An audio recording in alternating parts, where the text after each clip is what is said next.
Usman, first title defense here, the start of this huge Grand Prix. I guess talk to me about how you're feeling ahead of this, and does it feel like a big moment in your career? Для вас Гран-при начинается с защиты титула, пояса. Как вы настроены, как вы подходите к этому бою? Hi everyone. Я настроен очень, довольно хороший кемп прошли и чувствую себя очень хорошо, настрой тоже в порядке, так что мы готовы. I feel great both physically and mentally. We had a great camp. I'm ready to go. It's interesting as the champion because you have to defend your belt every time. So do you look at the whole tournament as, that lays ahead of you, or do you just have to think about one fight at a time and defending that title? Вы в уникальной позиции заходите на это Гран-при, потому что вам надо постоянно защищать пояс. Вы уже планируете наперед свои бои, либо вы подходите к одному бою за один раз? Я всегда фокусируюсь только на своего соперника, и весь мой фокус, он на каждого моего соперника, и нету такого, что я планирую дальнейшие какие-то действия, только фокус на... I always focus on the next opponent. I never plan ahead. I never try to look past my opponents, so it's one guy at a time. What did you think of the initial matchup? Benson, obviously a legend of the game, so were you excited with that one? Would you have preferred a different matchup? What did you think of it? Когда вы узнали, кто ваш будет первым соперником, какова была ваша реакция? Вы хотели, может быть, другого кого-то для начала, или вам абсолютно без разницы? Нет, мне без разницы. Кого мне дадут в Bellator, я с теми буду драться. Мне абсолютно без разницы с кем. Бенсон или кто-либо другой. Но, конечно же, Бенсон — это большая фигура в ММА, это легенда этого спорта, и победа над ним — это очень хорошо для нашей истории.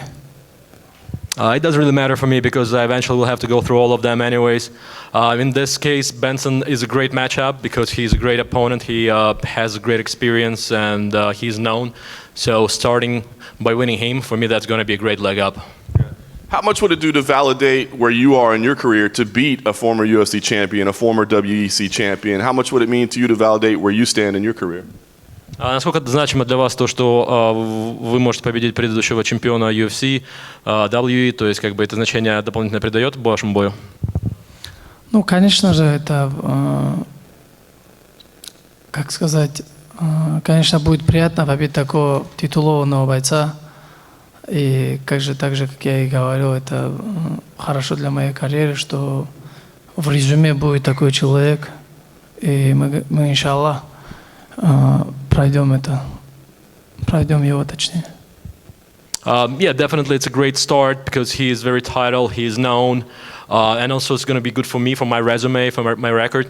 It's one thing to fight cans, and it's like when you have guys who have great experience, it's definitely you learn from that and you improve yourself. So God help, that's going to be a great start for me. I know you said that you focus only on the fight at hand, but how much scouting have you done of the rest of the bracket, and are there matchups that you want to happen next for any reason?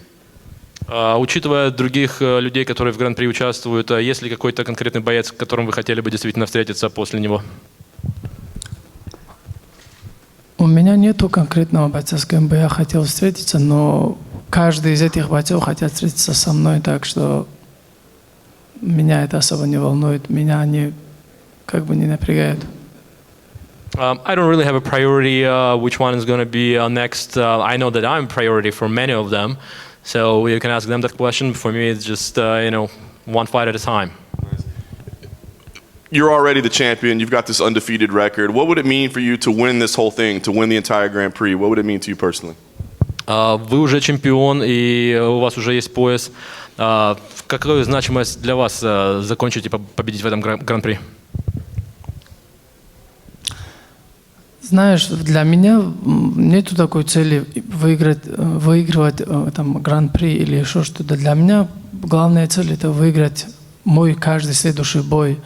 И для меня самое главное — это я не люблю проигрывать. Я не люблю проигрывать нигде, неважно, здесь в этом спорте или там выйти там в чем-либо другом. Поэтому я здесь. Я люблю соревноваться, я люблю конкурировать. И победа в этом Гран-при будет просто то же самое, плюс в моем резюме и все. The way I see for myself, it's more about advancing as a professional fighter. The fact that we're doing Grand Prix this year is an extra bonus, but for me it's more about the game itself. So I'm going to have more fights in the future. Right now, those are just the fights that are lined up. And I don't like losing in general anywhere, whether it's MMA or in life. So again, for me, it's just more about keep winning, and that's what it means for me. Last thing for me, when you're in the gym, what's the trash talk like between you and Islam? Like, do you make fun of him because he's lost and you never have, or maybe he's an old man and you're a young kid? Like, what's the trash talk like between you guys? Когда вы в зале занимаетесь с Исламом, у вас иногда бывают перепалки, там друг друга, может, пытаетесь как-то задеть, может, вы ему там говорите, у тебя есть проигрыш, или он говорит, ты еще молодой слишком. То есть у вас бывает такое, что вы друг друга пытаетесь поддернуть немножко? Не, ну у нас такие были шутки раньше, когда он был нам номером 3, а я был, по-моему, он номер 2 был, а я номер 1, или то ли он номер 3 в рейтинге. Но сейчас он pound for pound номер 1 чемпион, так что сейчас с ним спорить смысла нету. I mean, we have little jokes that we play with each other. There was a moment when I think he was number 3 and maybe I was number 1. I mean, now he is number 1 pound for pound, so I don't mess with him now. Since he's been here in Bellator, he's been very, up and down. He's won a few, he's lost a few. He's been very streaky. He's back up again now. Obviously, he's got a title fight with you. So how do you kind of, I guess, reconcile the Benson Henderson who's lost a few fights in a row against the one who has beaten some tough guys since he's been here? And which version do you kind of expect on Friday? I'm sorry. Can you repeat the question? Since he's been here, he's been up and down. He's lost a few, he's won a few, he's back up again now. So how do you look at him as an opponent? Do you worry about the guy who's up again and has been a champion, or do you hope to take advantage of a guy who's had a few struggles since he's been here? Бенсон, у него были подъемы, были провалы, то есть были бои, которые он проиграл. Может быть, как-то в глазах ваших он поменялся, то, что он не такой уже серьезный боец, поскольку у него есть поражения, которые недавно случились, или вы до сих пор относитесь к нему достаточно как к серьезному оппоненту? Знаешь, как недооценка может сыграть с тобой очень злую шутку, и это не только в боях, это и в жизни, поэтому я не подхожу к этому бою с никакой недооценкой. Я знаю, что он также опасен, как и раньше, хоть и, возможно, он проигрывал некоторые бои, возможно, были на это у него свои причины, но списывать такого опытного ветерана нельзя никогда. Whether in MMA or in life in general, I never dismiss people and their achievements. The fact that he lost, there could have been multiple reasons. Plus, people tend to, if they're smart, to learn from their mistakes. So by no means I want to underestimate him. I still consider him as a strong opponent, and he's a strong fighter. So that said, you may not be underestimating him. The betting odds, and I know all you guys say, I don't pay attention to that. They're huge in your favor, like as much as 25-1. I mean, that's pretty much unheard of in a title fight. So what do you make of all the respect that the experts are putting on you at this point in your career to be that big of a favorite against somebody who's a former champion? Да, вы сказали, что вы не хотите недооценивать оппонентов, но в данный момент даже ставки, когда делают, вы являетесь фаворитом намного. На вас какое-то давление, может быть, оказывает, или наоборот, вам приятно это слышать, как-то это на вас отражается? Нет, я не обращаю на это внимания. No, I don't really pay attention to that at all. Hey, Usman. Just curious, who are you going to have in your corner for this fight? Кто будет ваши секунданты в этом бою? Usman Makhachev is here, and Usman Nurmagomedov, Usman Nurmagomedov, my brother, and Javier, coach. I heard Hasbullah is coming. He's going to make an appearance too? Хасбулла тоже приезжает, я вроде слышал. I don't think so. He's not coming. Okay, bummer.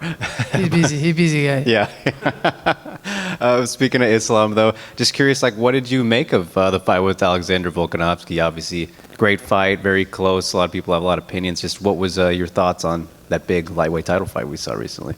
Ваше мнение по бою Ислама с Волконовским, как вы считаете, он выступил? Есть ли у вас какие-то комментарии? Из 25 минут он проиграл максимум последнюю минуту, где он этот пропустил удар. И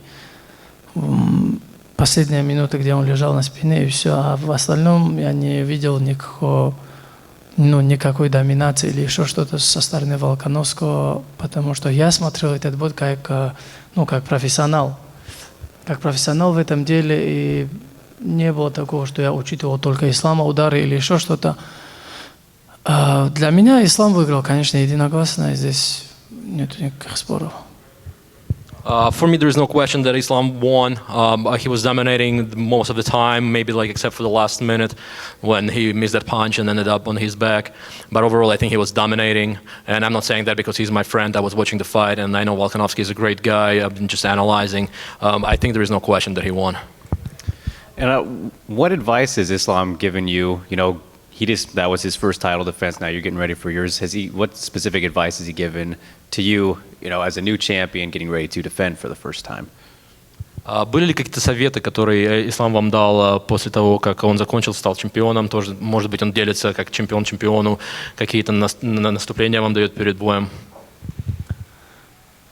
Мы каждый раз в зале друг другу делаем эти полезные наставления, и Ислам каждый раз обучает в зале нас чему-то новому.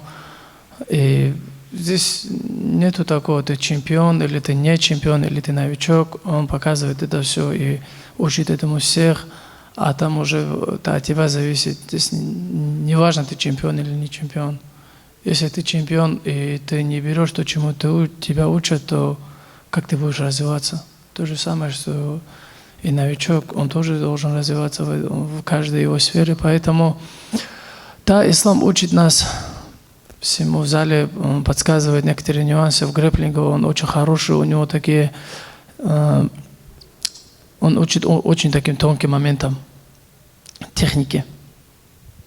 Well, when it comes to mental advice, he kind of advised that since you're a champion, it doesn't mean that you should be showing off or think that now that's it. You kind of can relax.